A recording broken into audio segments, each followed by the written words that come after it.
Man wanted by FBI for Ponzi scheme, charged for stealing $100 from investors. An investment firm operator has been charged with running a Ponzi scheme that amassed $100 million from investors in Detroit federal court.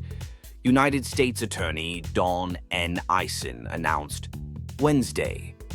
Darren Anthony Robinson, 53, a U.S. citizen who has operated out of the country of Panama, was charged with committing wire fraud.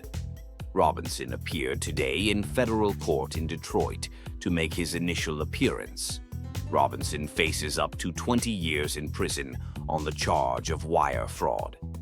Robinson had been wanted by the FBI for wire fraud and money laundering and had purported ties to Panama, the United Arab Emirates, and Colombia. According to the complaint, which was unsealed today, Robinson operated a supposed trading firm known as QYU, which was located in Panama and the Cayman Islands. The complaint alleges that QYU was simply a Ponzi scheme. Investor funds were largely not used for trading activity.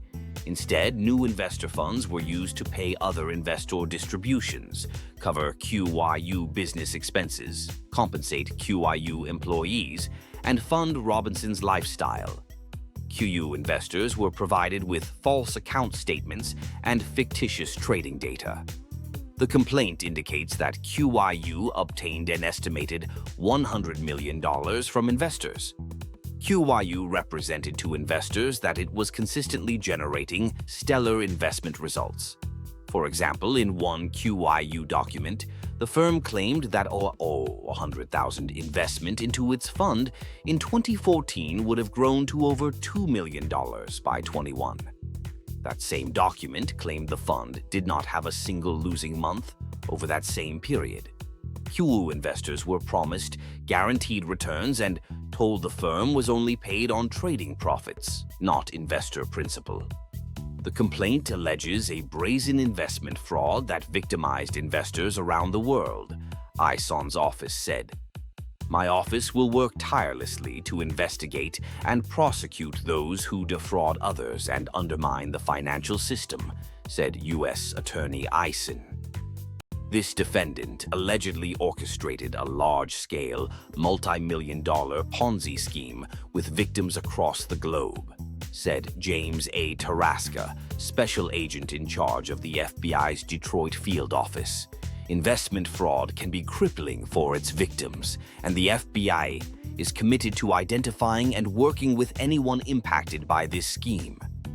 Illegal activity involving the investment industry, especially Ponzi schemes, has brought financial ruin to many Americans, said Charles Miller, Special Agent in Charge, Internal Revenue Service, Criminal Investigation, Detroit Field Office.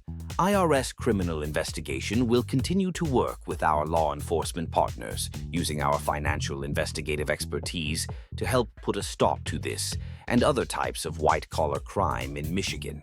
Law enforcement has identified many apparent QYU investors from southeast Michigan. Potential victims are encouraged to contact the Federal Bureau of Investigation at fbi.gov QYU Holdings victims.